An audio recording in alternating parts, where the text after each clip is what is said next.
Greetings, Wanderer.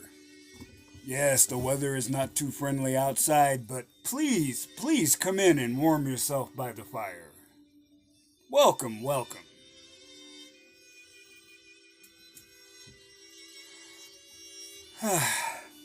Happy Humble Hermit issued a challenge at the beginning of this month. He wants all of us to share our MGTOW conversion stories. So here is mine. And it's what I call the end of the beginning.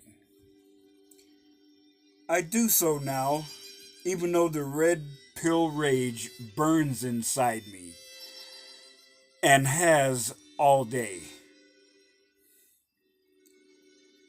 It's almost as intense as the first time. A bitter taste remains, a constant reminder that medicine does not always have a pleasing taste, but it should be effective regardless.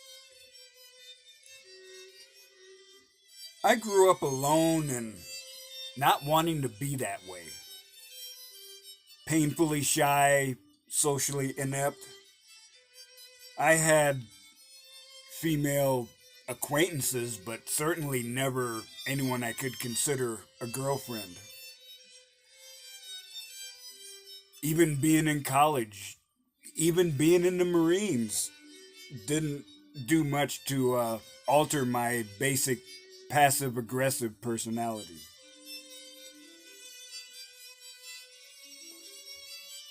I happen to be a person of color. That did not stop me from believing in the classic blue pill suburban existence. I did want that, so it was probably a surprise to my Marine friends when I met a girl, got engaged, and got married on a rather quick time scale. We met, well, we saw each other at church Memorial Day weekend, and we got married on the 4th of July that same year.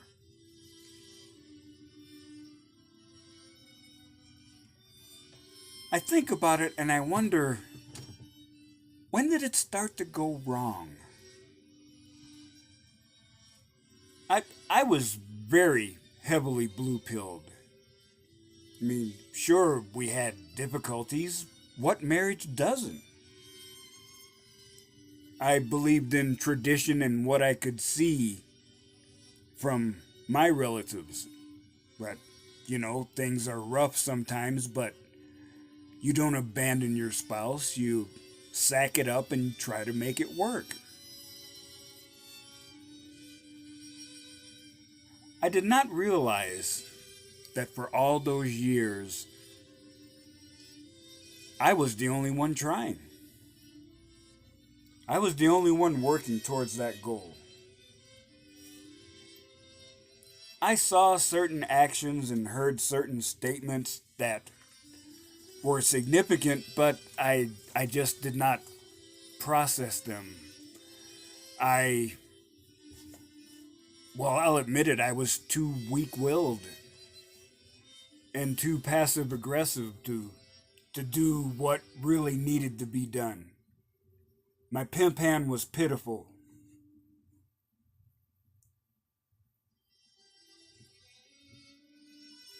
Now I remember certain situations that I used red pill wisdom, and now it's like, hey, that makes sense. I mean, things like being interrogated about what activities I was up to if I was more than 10 minutes late from a time the ex-wife considered appropriate for getting home from work.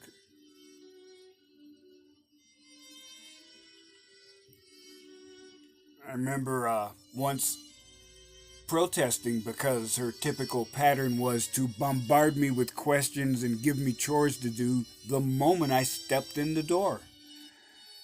And I remember protesting. It's like, hey, give me a chance to wind down. And for some reason, it turned into a big old screaming fight.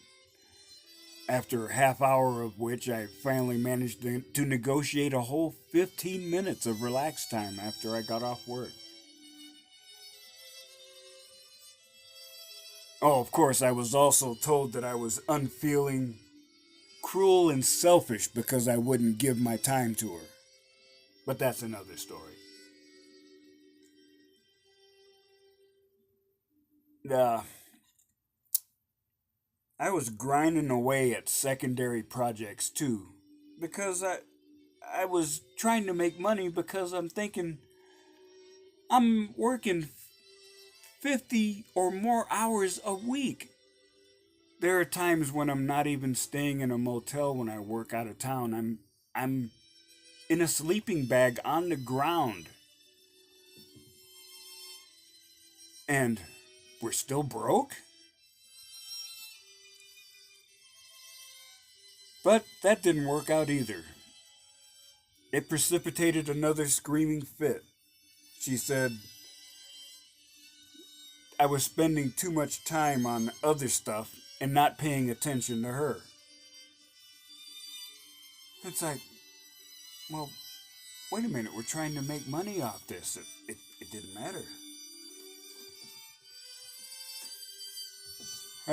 More than once, I was shamed and manipulated into getting rid of stuff that was in the way, which for some reason always turned out to be my stuff. For some reason, her stuff was too valuable to be thrown away. And if I complained about it, she would say, rightfully, well, I didn't make you throw it out. That was your idea, and I'm offended that you brought it up. So now I'm mad again. Like, wow.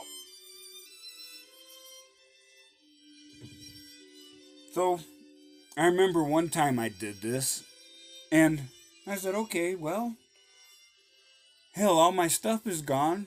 I got no books to read. I have no games to play. I'm not allowed to play on the computer while she's up. I'll just sit here in the living room and wait for her to talk to me. But she didn't.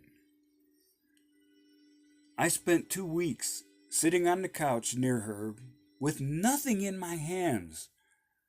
No book, no paper and pencil, no TV remote. And she refused to talk to me. It didn't matter. Weeks later, she started another fight saying I was cruel and insensitive because I sat there and stared at her and wouldn't talk.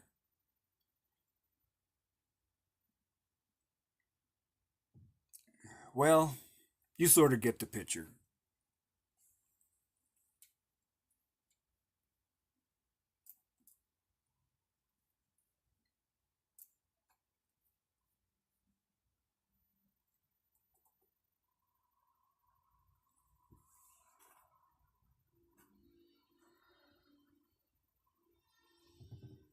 Let us only say that my marriage was a continual series of tests, which I, of course, failed in my efforts to fill a bottomless pit.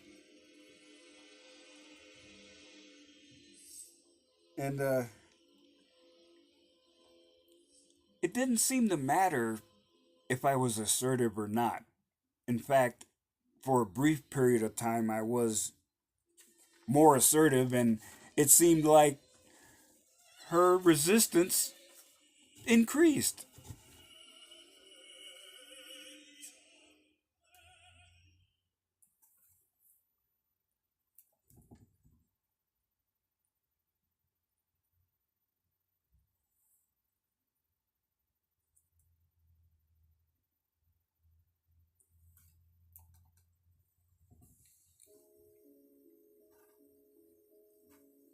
Eventually, I discerned a pattern in her arguments, and I said, okay, I'm going to short circuit this stuff. I'm going to keep track. So I thought about every objection she had come up with recently and what my inadequate response was, and how I would change my behavior in the future. So I kept this little notebook with me, and whenever she mentioned something, whether she was mad or not, I would make a note of it and say, okay, if this situation shows up, this is what I'm going to do. So I'm following my little action plan here, and I figure, hey, I'll be able to short circuit any argument that comes up. Well, sure enough, an argument started. And this time, it was because I filled a glass too full with water. She actually said, "You never do it right." And I said, "Well, wait a minute. In 15 years, I've gotten water for you. I've never done it right." It's like, she says, "Yes." I was kind of speechless. She started in on other things that I was doing wrong. And I jumped up and got my list. I said, okay, now slow your roll. Because, okay, I got the 411 right here. He said, well, you know you're wrong. And I said, well, wait a minute. You talked about this situation a couple weeks ago, and you said this action was wrong and this action was right. I got it written right here. I said, well, I don't care what you wrote on that paper. You're still wrong. I was like, but I have proof of what you wanted me to do, and I changed. The proof is in my hand. I don't care, she said.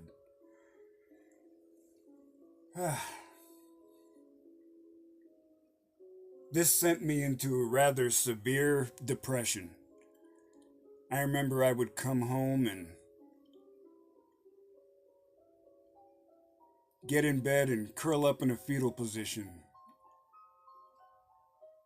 My eyes wouldn't stay closed, but there was nothing worth looking at. I'd just kind of curl up in a ball and stare at nothing and wonder how it all went so wrong.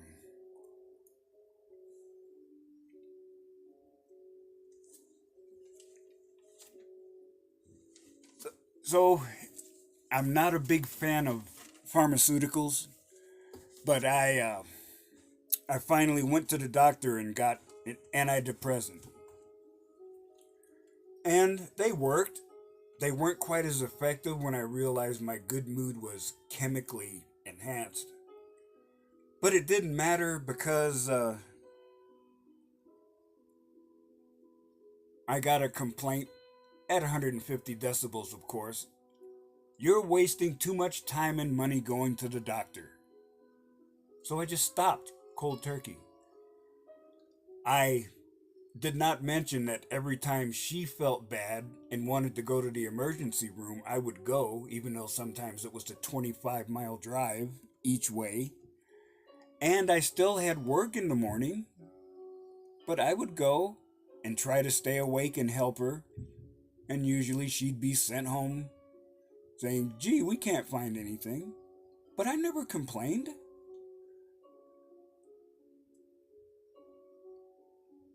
There are other incidents too numerous to recount. But let us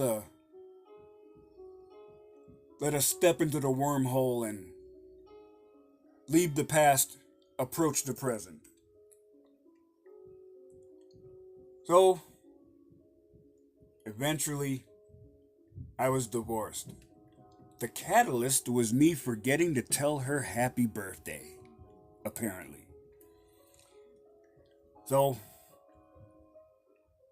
I've already gone through the post-divorce euphoria is like, hey, the ball and chain is gone.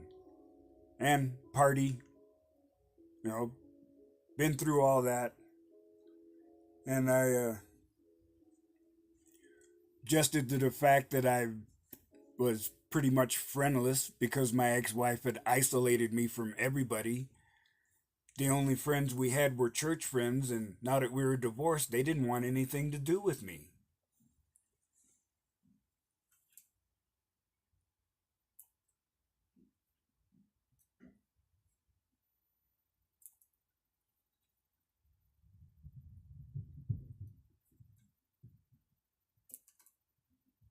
And I even adapted to being homeless.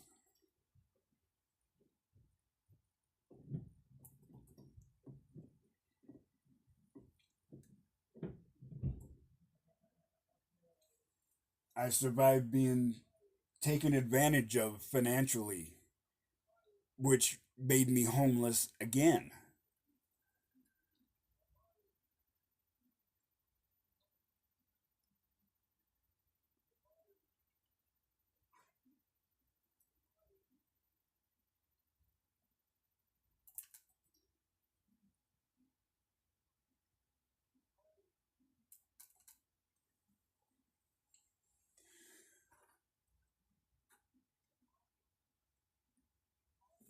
I reached the point where literally all I had, just about all I had that was meaningful, I could hold in two hands.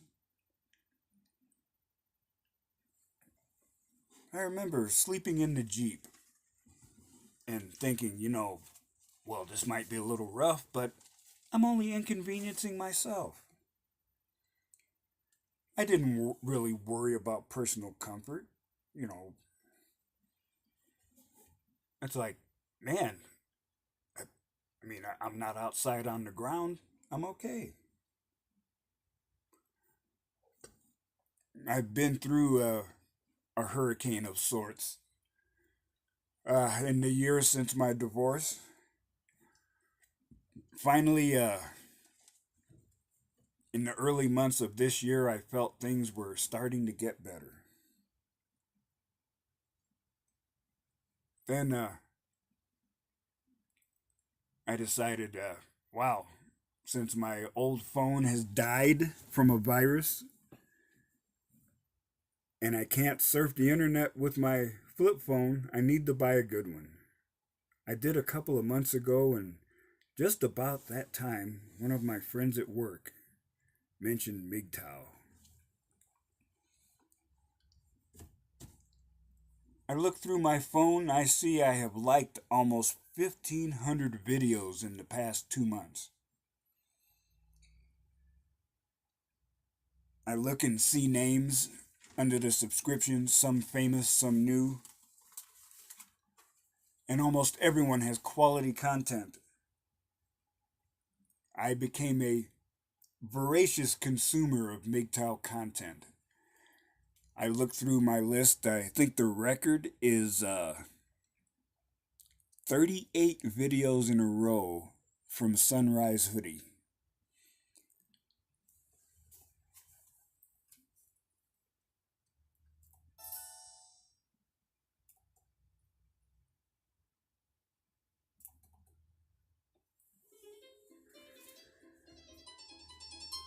So Sunrise Hoodie, Sandman, E-Man 67, they were my early binge favorites.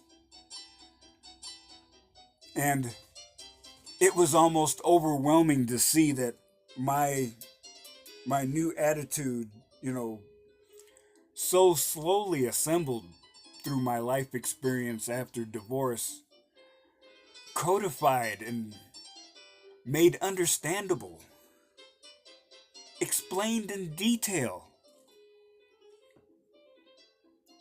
Seeing how hypergamy and monkey branching and the tests, how they were operating in my marriage, it produced enlightenment and rage.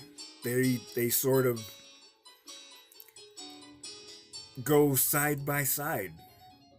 I mean, you alternate between, well, that's why she did that. And it's like, ooh, how dare she do that? So while I'm at work, I binge listen through my headset. Sometimes, if I'm in the mood, I will pick a person and just listen to him or him all day.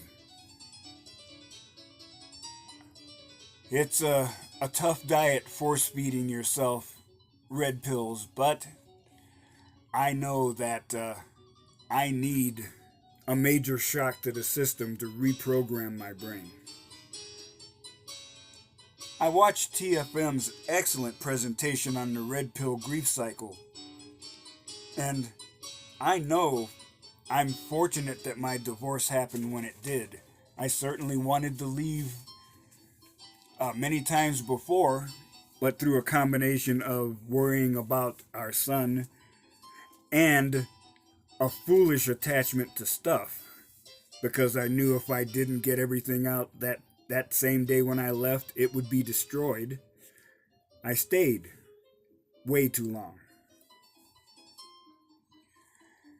I have a feeling that if this had happened earlier, I might have turned into uh, an unbalanced incel and ended up in the tower with the SWAT team closing in on me.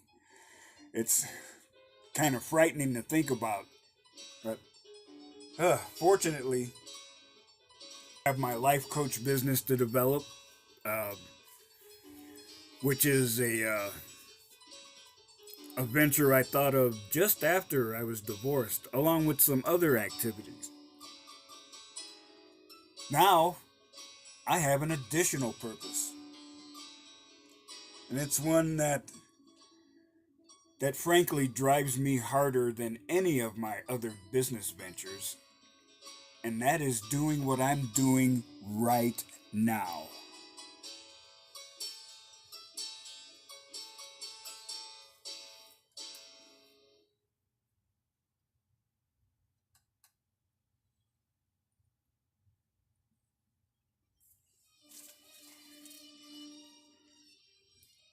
I plan to withdraw as much as possible, so I will interact at a minimum with the matriarchy. I plan to buy some land for retirement, which is coming up soon, but it will be in an isolated location, and there I will build a shelter from the storm. Because I look on the horizon and I can see the storm coming. Technological collapse, civil disorder, race riots, mass burning of libraries, trashing computer facilities.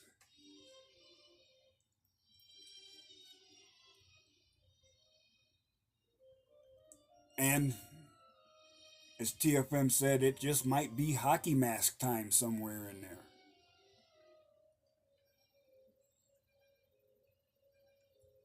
I mean, I know we are in the midst of a cultural decline.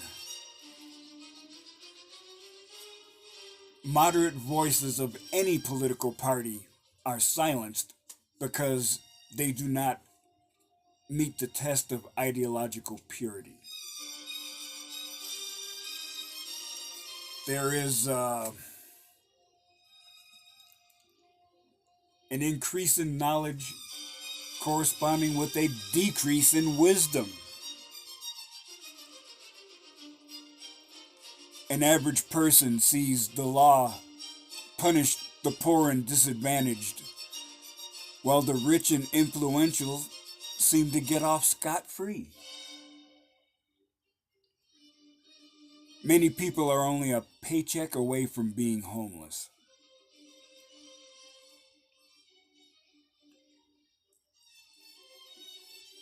News programs and entertainment media in general show propaganda instead of entertainment.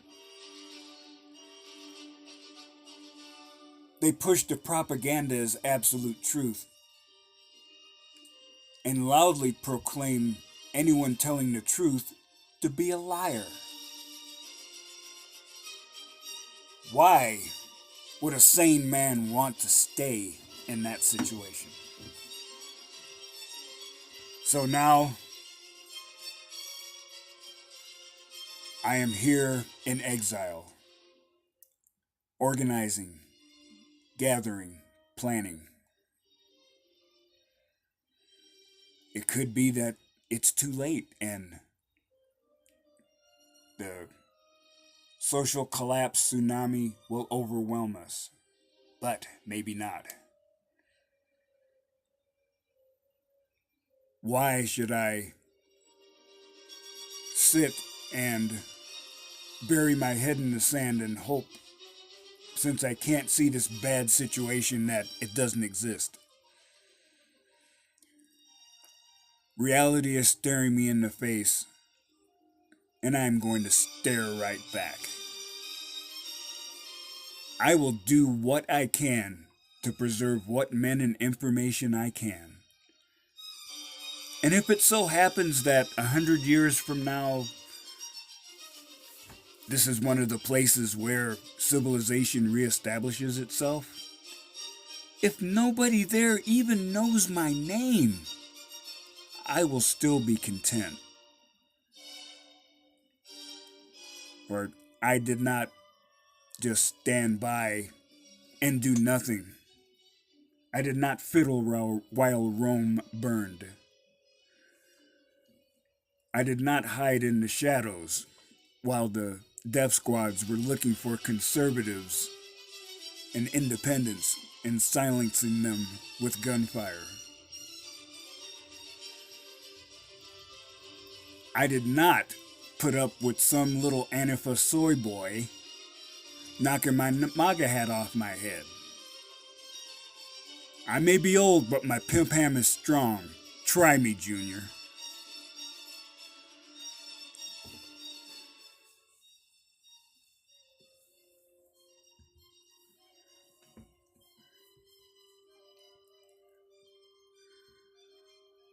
So, my fellow traveler, I hope I have enlightened you a little bit. And you see, we have all started in different places, but now we are all traveling the same path. And it doesn't matter what you call yourself. If you are a monk, as I am, if you're a TFLer, if you're an unfortunate incel, even if you're a PUA, you are all dealing with the red pill knowledge in your own way. Back in the day, the Democrats called themselves the party of the big tent. And they said, well, we may not agree on everything, but we will help you with your situation. And that's what we need to do, brothers. Don't shame or insult someone because they're not following the same path you are. I mean, I am trying to follow the monk philosophy, but I still talk to women. Only a few. And I'm actually treating that interaction as a science experiment. Because it doesn't matter to me if sex happens with them or not. It would be nice, but the prospect of it is not going to alter my behavior. It's not necessary. So, my friend, as you resume your travels, remember, I am here. I may be out and about in the future, but for now, I am in low power mode. And remember, you are welcome to visit at any time. Have a safe journey, and remember, some of the best days of your life haven't happened yet.